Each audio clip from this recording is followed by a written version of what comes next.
hier, je vous parlais d'Arras, aujourd'hui, je vous parlais de Reims, qui lui aussi se retrouve sur la ligne de front, qui se stabilise au cours de la guerre 14-18. Alors, je vais passer assez vite sur la partie historique, puisque ça vient d'être évoqué, mais il faut quand même que j'évoque quelques éléments sur la cathédrale.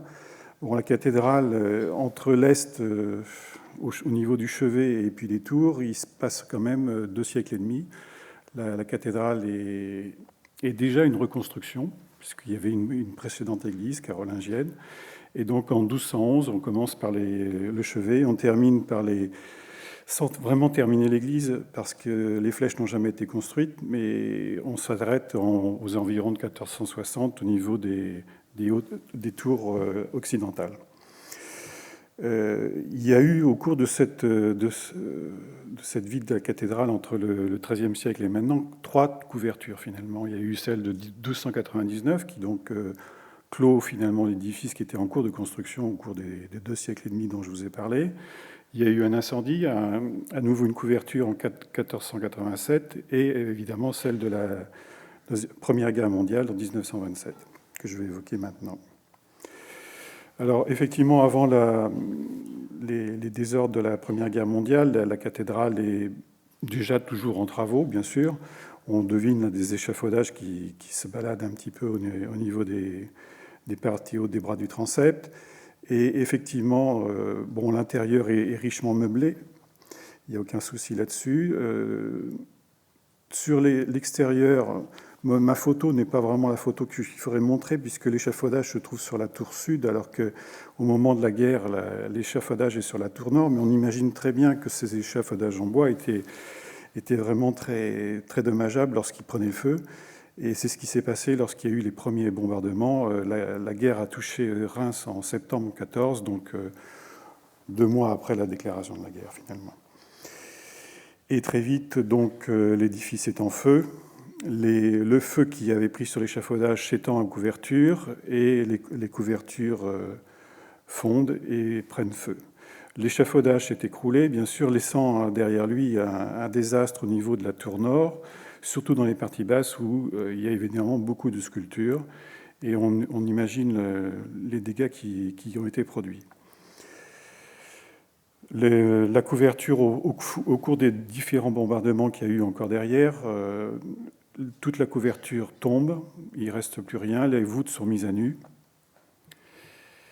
Et en 1915, donc, on envisage tout de suite de protéger les portails parce que c'était les parties qu'on pouvait protéger. On ne pouvait même pas déposer les vitraux parce que l'ennemi, dès qu'il voyait quelqu'un sur la cathédrale, imaginait que c'était pour guetter et pour pouvoir surveiller ces mouvements de troupes. Donc il était vraiment impossible de monter sur la cathédrale, au moins en plein jour. Et donc on évitait de travailler sur les parties hautes. Malheureusement, on n'a pas pu enlever certains vitraux. Et donc on s'est concentré sur le bas, là où on pouvait faire des travaux sans être vu de l'ennemi finalement. Des sacs de sable ont été mis devant toutes les statues des 3 portails occidentaux. Deneuve est nommé donc en 1915 sur la cathédrale, architecte en chef. Il est rémois, effectivement, comme vous l'a dit Camille, il était rémois, il avait donc travaillé sur cette cathédrale, il la connaissait bien. Au cours de la guerre, donc, le palais Saint-Vaast, qui est au pied de la cathédrale, sur son flanc sud, subit les mêmes désordres. Toutes les couvertures, petit à petit, sont éliminées. Là, on le voit entre les 2 photos. Là, c'est le palais Saint-Vaast est vu sur la cathédrale, donc il y a vraiment plus de murs, plus de couvertures sur le palais Saint-Vaast en même temps. Les voûtes s'effondrent en 1917. Enfin, il y avait une première partie qui s'est effondrée, mais en 1917, là, vraiment, il y a à nouveau un bombardement très, très dommageable pour l'édifice et beaucoup de voûtes s'écroulent. Et dès 1919, donc après tous les bombardements, il est quand même tombé 245 obus apparemment recensés sur cet édifice. Entre le 4 septembre et le 8 octobre, on commence à envisager de faire une couverture provisoire. Alors la solution qui est retenue, c'est simplement des tôles qui ont été récupérées dans un dépôt de l'armée et que Deneuve réquisitionne finalement pour pouvoir protéger la cathédrale. Il fait une simple charpente en bois et il va poser ses tôles très rapidement. Très vite, donc, l'édifice va être hors d'eau et on voit très bien les voûtes, l'extrado des voûtes qui restent en place, protégées par ces couvertures provisoires. Alors, comme on vous l'a expliqué, donc, Henri Deneuve connaissait bien la charpente antérieure de la cathédrale, celle qui avait été faite finalement en 1487.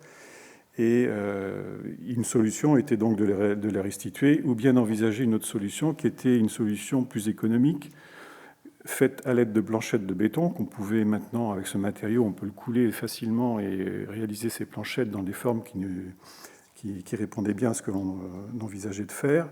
Il s'est donc inspiré de ce qu'avait fait Philibert Delorme au XVIe siècle, mais aussi peut-être de la cathédrale de Chartres, qui, elle, est avec une charpente métallique, mais ce sont des éléments, disons, à échelle humaine, puisqu'on peut chacun les porter, et ils étaient boulonnés ensemble. Et peut-être qu'il a fait le rapprochement avec la possibilité du béton, et il s'est donc inspiré un petit peu de ces deux solutions. Il a apparemment aidé à la conception d'une petite chapelle qui est dans le cimetière nord de Reims, qui a un dôme, qui est couverte avec un dôme, et qui a peut-être été une des premières esquisses de ce qui pouvait être fait avec ce type de charpente, où on reconnaît donc les planchettes en bois avec le clavage. Et donc, lorsqu'il propose de restituer la charpente de la cathédrale, puisqu'on a vu qu'il était d'ores et déjà admis qu'on allait la reconstruire à l'identique, il fait une proposition avec cette fameuse charpente en éléments de béton armé préfabriqué. C'est accepté. Bon, il fait les maquettes. Je passe très vite, vous avez vu. Alors, à ce moment-là, évidemment, il y a le problème de financement. La Fondation Rockefeller va faire 2 dons, finalement, successifs qui équivalent à 33 millions d'euros actuels, ce qui est quand même vraiment pas négligeable sur l'édifice, et ce qui permet d'enclencher très vite les travaux. Alors là, on est sur l'édifice. Alors bon, cette photo a été prise à Saint-Jacques, mais c'est un peu la même chose sur Reims. On voit très bien qu'un seul ouvrier avec quelques planches peut faire le moule de ces fameuses planchettes qui ont des trous qui sont réservés avec des noyaux en bois et qui permettent de faire les assemblages. On devine à droite les armatures métalliques. La caractéristique qu'avait tout de suite imaginé Deneuve, c'est que, évidemment, lorsqu'on avait cette charpente en bois, il fallait passer du béton au plomb à travers un autre matériau qui est le bois, puisque le plomb est fixé sur le voligeage, et il fallait donc trouver l'interface. Et très vite, il a compris qu'en gardant un élément de coffrage dans lequel il avait simplement mis quelques clous enfoncés à moitié, il pouvait faire, en enlevant l'autre partie, une conservation de l'ensemble, c'est-à-dire d'avoir un chevron mixte comportant du béton armé, et un chevron en bois que lui, ce coffrage était perdu finalement, ou tout au moins a été réutilisé pour être mis, une fois que la charpente était en cours de construction, de manière à recevoir un voligeage qui lui était fixé sur cette partie en bois. Parce qu'évidemment, la fixation aurait été très délicate entre le béton et le bois. Donc c'est cette solution qui est imaginée pour pouvoir aller très vite et en même temps bénéficier d'un assemblage déjà existant. On voit très bien ce qui se passe. Là, on est sur la cathédrale. On voit que les éléments, les planchettes sont coulées et sont acheminés de manière à ce qu'on puisse avancer sur le chantier, qui, lui, part de l'ouest, s'arrêtera à la croisée, fera une étape à ce moment-là. Et on est donc en 1926, et il y aura une reprise pour terminer l'ensemble de la couverture en 1937, au niveau des bras du transept et du chœur. Là, donc, l'avancement, le chantier avance très vite finalement, et en même temps, on n'a pas besoin d'échafaudage important, les éléments sont peu lourds et on les assemble très facilement. Alors, comme il y avait été énoncé, effectivement, toutes les clavettes sont en bois. Alors bon, c'est certainement un avantage, parce qu'il fallait quand même que ces clavettes soient tapées au marteau, soient enfoncées. Taper sur le béton, ce n'était pas tellement judicieux, donc un bois dur était vraiment la solution idéale, et en même temps apporter une certaine souplesse dans ces assemblages. Donc c'est la solution qu'il a adoptée. Je pense même que ce bois a été entièrement peint au minium, de manière à le protéger à un moment où il a été réalisé. Et on devine donc l'interface, la planche de coffrage perdue qui est conservée ici, qui va servir à fixer le voligeage. Voilà donc l'avancement du travaux en 1926. En fait, c'est très, très imagé. On voit très bien l'avancement et comment c'est monté, un petit peu comme un jouet, comme on en a tous eu étant enfant. Et donc voilà le vaisseau que l'on obtient à l'intérieur, qui est quand même très intéressant au niveau architectural, très gracile, vraiment très, très, très beau. La lumière perce à travers les lucarnons et on a vraiment cette vision lorsqu'on le visite. Évidemment, une fois que la charpente est en place, il faut couvrir. Donc tout le plomb qui avait fondu au moment de l'incendie est récupéré, ou tout au moins on essaie de le récupérer.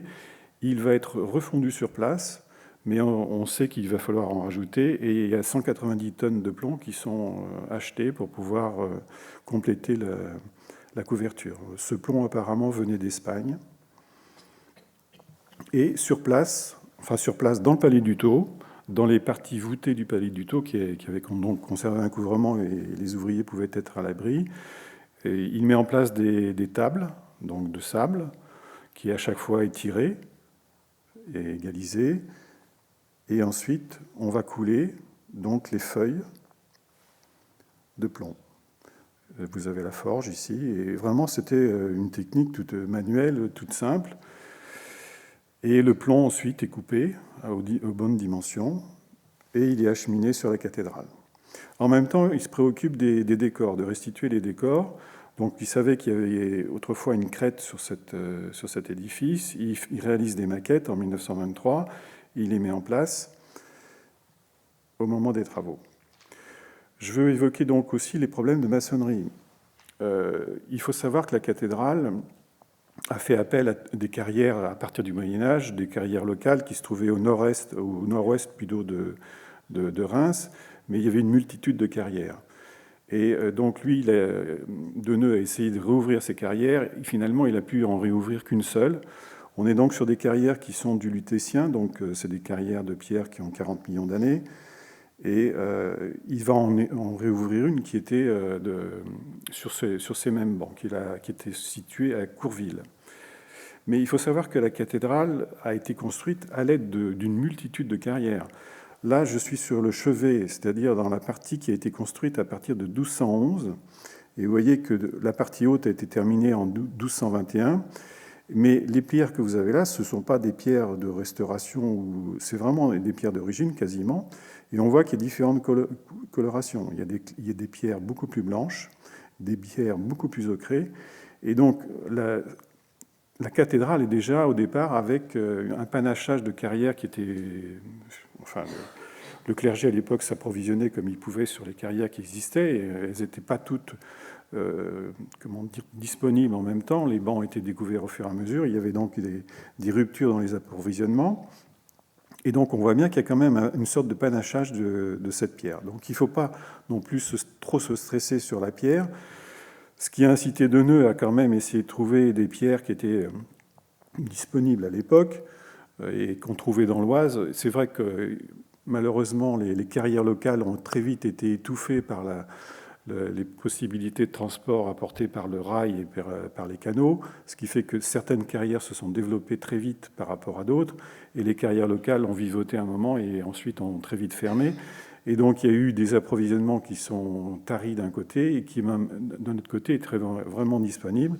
Il a fait donc appel aux pierres de l'Oise, et généralement il a utilisé de la pierre qui venait de Saint-Maximin. Et c'est ainsi qu'il a utilisé cette pierre pour reconstruire pratiquement toute l'aile droite du Palais du Thau, qui se trouve donc au sud de la cathédrale. Là, vous avez la chapelle du Palais du Thau, qui a aussi le même panachage de pierre. Bon, je vais passer très vite sur les campagnes de travaux. Évidemment, on commence par la tour nord-ouest, qui, elle, a subi l'incendie. On met des échafaudages autour. On étaye les parties hautes à l'intérieur. On va s'occuper donc des baies avec des remplages.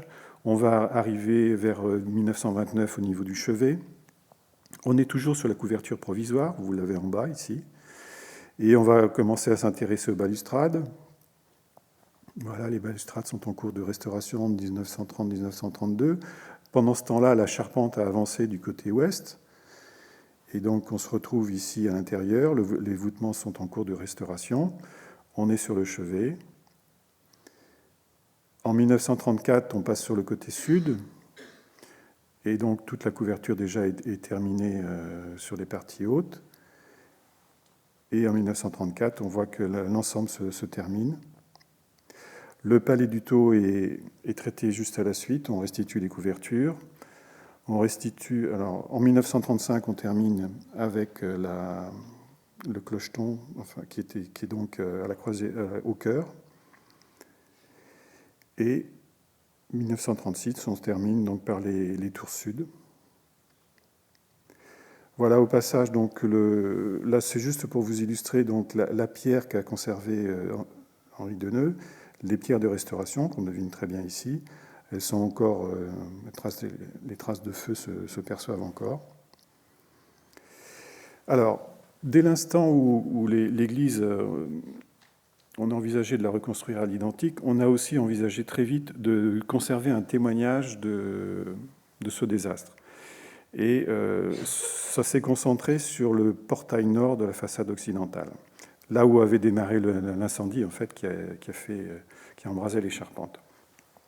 Et il a donc été imaginé de conserver ces éléments tels qu'ils étaient au moment du désastre, pour témoigner finalement de ce qui a été réalisé, enfin de ce qui s'est produit à ce moment-là. Alors évidemment, le respect de ce témoin, c'est qu'en 70 ou 80 ans, vous voyez que toute la matière commence à fondre, ce qui était autrefois un témoignage vivant, enfin tout au moins un témoignage très prégnant, devient au fur et à mesure qu'on essaye de restituer quand même un semblant d'évacuation des eaux, quelque chose d'informe, et finalement qui devient très gênant visuellement. Pendant ce temps-là, donc en 49-58, on finit la restauration du Palais du Thau. Le Palais du Thau, qui avait perdu toutes ses charpentes et ses planchers, tous les planchers sont restitués en béton armé. J'y reviendrai tout à l'heure. Et par contre, donc la voûte lambrissée, qui était en bois, est donc restituée. Et les travaux se termineront même en 58. Pendant ce temps-là, donc je refais un petit retour en arrière. En 43, on commence à avoir des problèmes sur les feuilles de plomb. C'est-à-dire que ces feuilles de plomb qui étaient fixées en tête avec une bande clouée sur le voligeage commencent à glisser un petit peu. Et dès 1943, on se pose des problèmes de consolidation de cette couverture, soit en retournant la feuille de plomb sur la volige de manière à s'accrocher sur la volige, soit en la boulonnant et en créant un ressaut finalement du fait de cette surépaisseur, soit en la retournant ici et en la fixant en tête, mais en créant une épaisseur supplémentaire. Finalement, on commence à envisager que la meilleure solution, c'est celle-ci. Elle sera mise en œuvre, et on voit très bien l'effet du glissement. Vous avez la volige qui est ici, et la bande de clouage qui est là. Donc, elle n'est plus sur la volige, elle a glissé. Et voilà la solution qui sera mise en œuvre, dès 1943, dès 1945 en fait. Et donc où on retourne les feuilles de plomb. Certaines feuilles de plomb sont même changées à cette occasion-là. Et vous voyez qu'au passage, on élargit les voliges, et même on les épaissit aussi, puisqu'elles étaient quand même très faibles et très espacées, faute à la quantité de bois que l'on avait à notre disposition au moment de ces travaux. Donc les premiers déformations de cette couverture sont constatées, et malgré tout ça, on a quand même des phénomènes de glissement, et on fait un clouage. Alors en fait, c'est un boulonnage à travers la feuille de plomb, et on met une petite calotte en plomb dessus pour l'isoler des intempéries, pour éviter des fuites.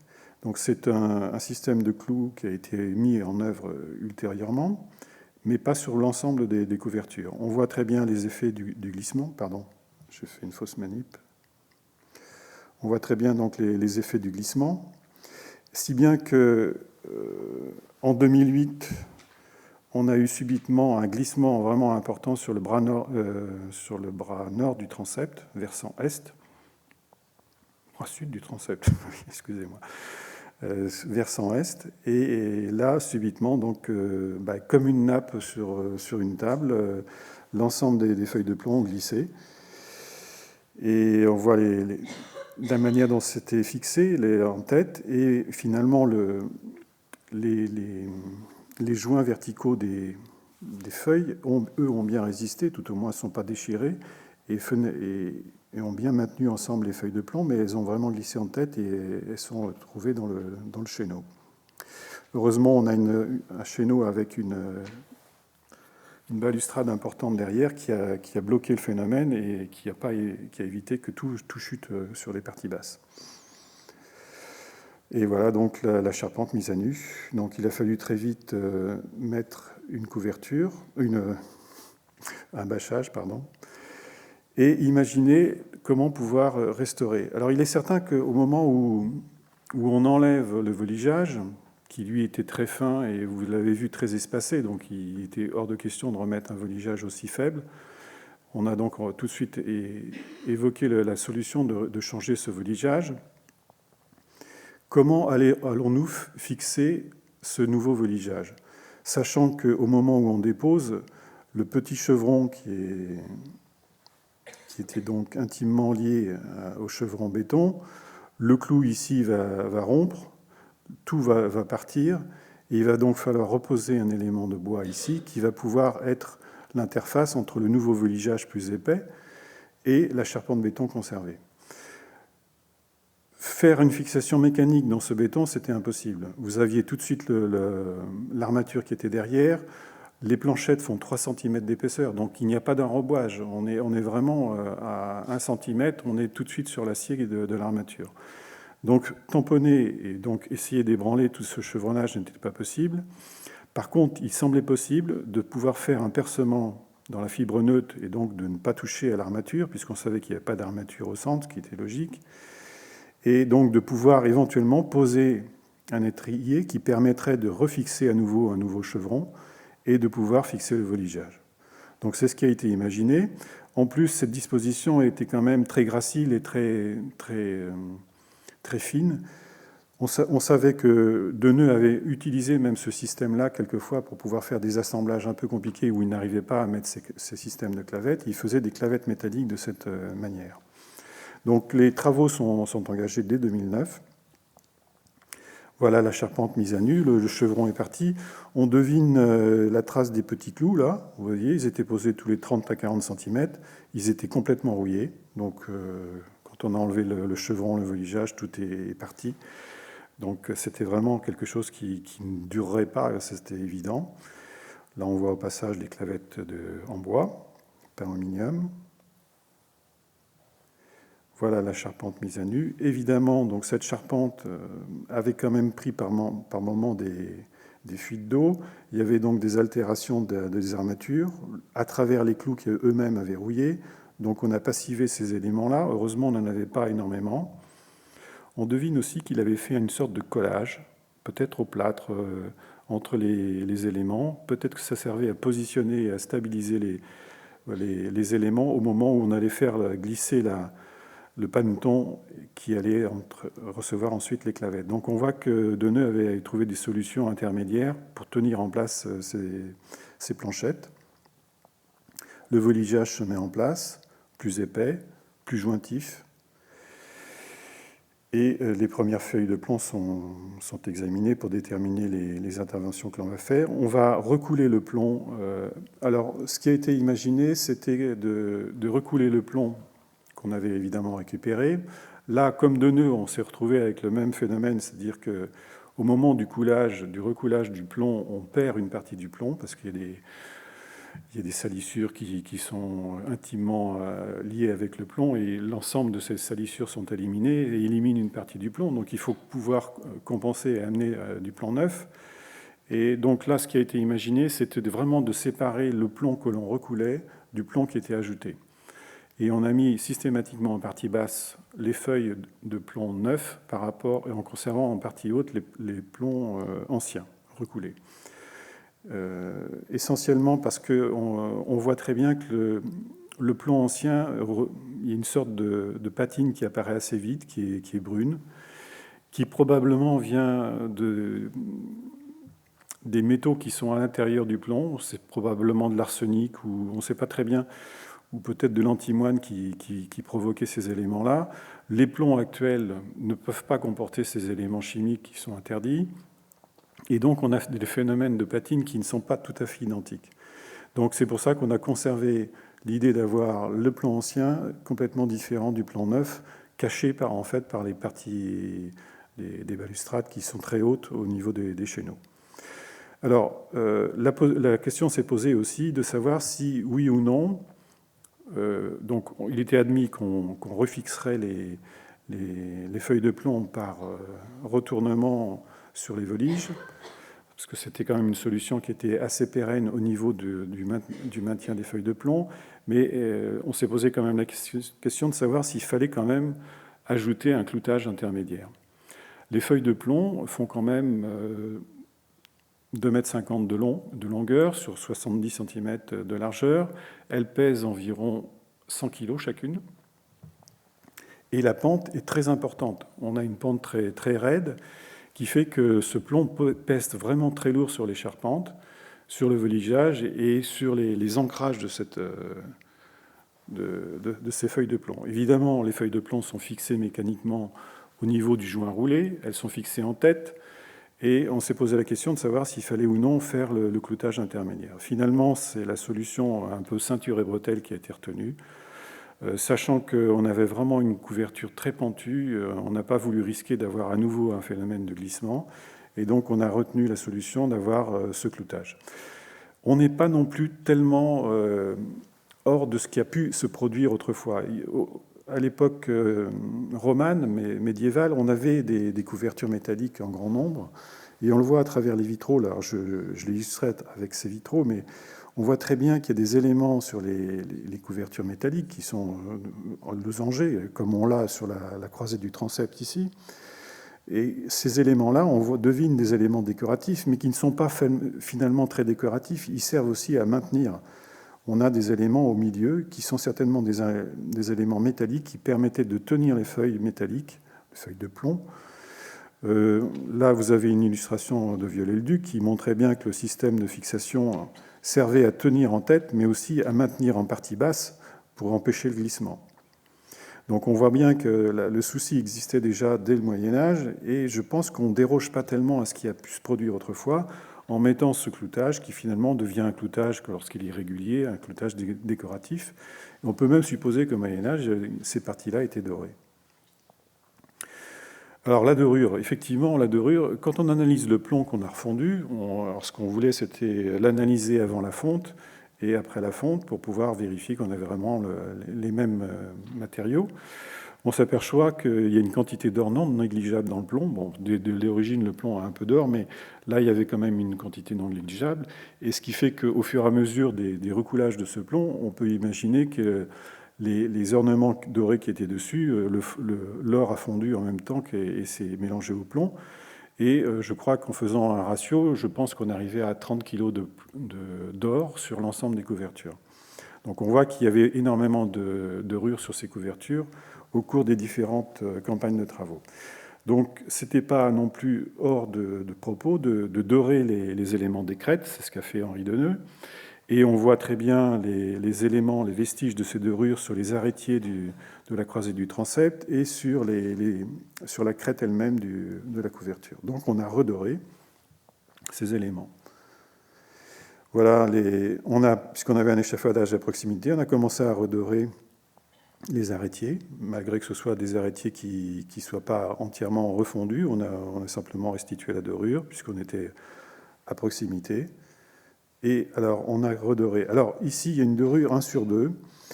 J'avoue que c'est un débat qui a eu lieu au niveau de la DRAC d'Île-de-France. Comme la dorure revenait après une longue période d'absence, parce que la dorure, je vous l'ai montré sur Arras, ne tient pas à une cinquantaine d'années, elle avait disparu dans l'esprit des gens. Et on a cru, enfin, la DRAC a cru bien faire en limitant la dorure 1 sur 2. Je pense que c'est une erreur, mais bon, ça a été acté comme ça.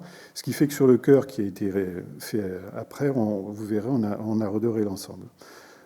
toutes les parties hautes étaient dorées au moment où Deneuve a terminé les travaux. Donc cette partie-là a servi de modèle un petit peu, et on s'est posé la question très vite, mais est-ce que tout le reste de l'édifice est comme ça ou pas?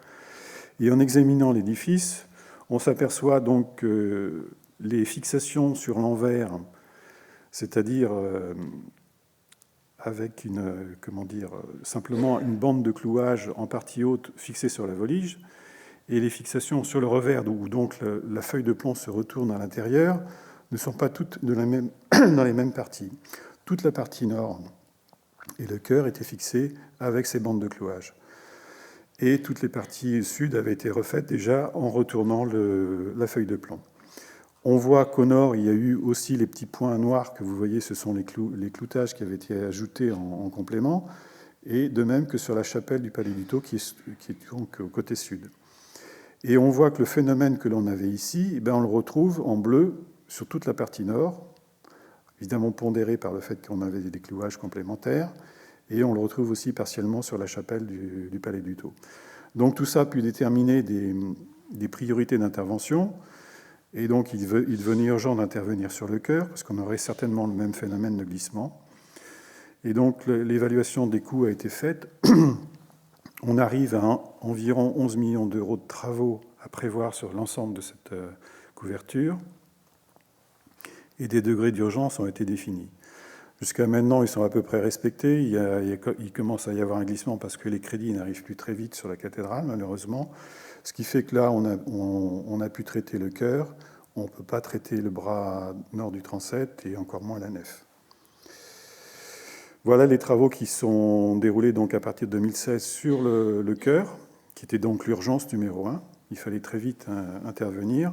Bon, vous voyez l'ampleur de l'échafaudage qu'il faut prévoir pour franchir les bas-côtés de la cathédrale et arriver au niveau du chœur. Alors sur le chœur, on avait quand même des désordres nettement plus importants sur les planchettes béton armé. Là, on le voit au travers des fuites qui sont produites pendant assez longtemps sur ces parties-là, du fait des glissements intempestifs des feuilles de plomb. Et on voit donc que les armatures sont mises à nu sur ces planchettes.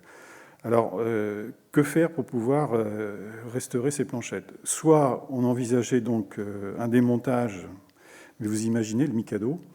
Pour pouvoir démonter simplement la planchette du milieu, il faut enlever les différentes planchettes, remettre les autres. Alors, la solution a quand même été esquissée. Bon, j'avais fait une esquisse de cette solution, c'est-à-dire où, après étaiement, on puisse enlever des planchettes les unes après les autres. C'est celles qui sont en brun ici. Se retrouver donc avec quelque chose qui est incomplet, mais qui tient encore, parce qu'on n'a que quelques éléments à changer, et éventuellement glisser de nouvelles planchettes qui seraient peut-être en béton fibré, puisqu'on voit que c'est quand même assez souple au niveau de ce nouveau béton, et en laissant des échancrures qu'il faudrait compléter, peut-être en mettant un système de clavetage un petit peu à la Deneuve ou à la Philibert Delorme, qui elle aussi soit des éléments qui puissent permettre de restituer la partie fermée autour du trou. Donc ça, c'était une solution qui était possible pour éviter l'effet de Mikado et l'effet de démontage complet de la charpente et les étaiements qui s'en suivent.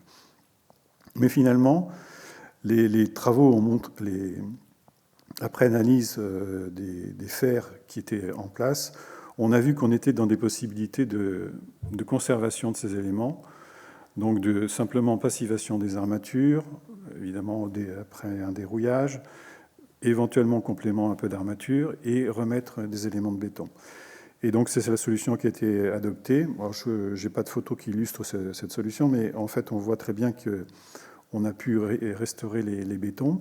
Là vous avez une illustration des étriers qui sont mis en place et donc les fixations qui sont faites en cours. Donc vous avez les systèmes d'étriers. L'ensemble est complété par des équerres qui viennent s'appuyer sur les pannes, qui sont en fait les pannetons longitudinaux plutôt. Et donc on a aussi un effet d'équerre qui vient en complément. Et le plomb est reposé, donc c'est du plomb coulé sur sable, là aussi. Malheureusement, alors actuellement c'est le problème en France, on ne peut pas le faire en France, tout au moins à l'époque, en 2016. Je sais qu'il y a une entreprise qui se penche sur le problème en France. Et donc l'ensemble a été recoulé sur sable en Angleterre parce qu'il y a là une longue tradition du plomb coulé sur sable. Et donc finalement on envoyait notre plomb, il était coulé sur place, et il revenait. Voilà donc les travaux et la dorure des épis qui eux étaient en bon état. Et donc on les a reposés. Et le cloutage intermédiaire qui a été mis en place aussi sur le cœur. Voilà donc l'ensemble terminé. Je vous ai montré donc le 1 sur 2 ici du bras du transept. Il fera y revenir lorsqu'on fera le versant de l'autre côté. Ça sera pratique parce qu'on échafaudera.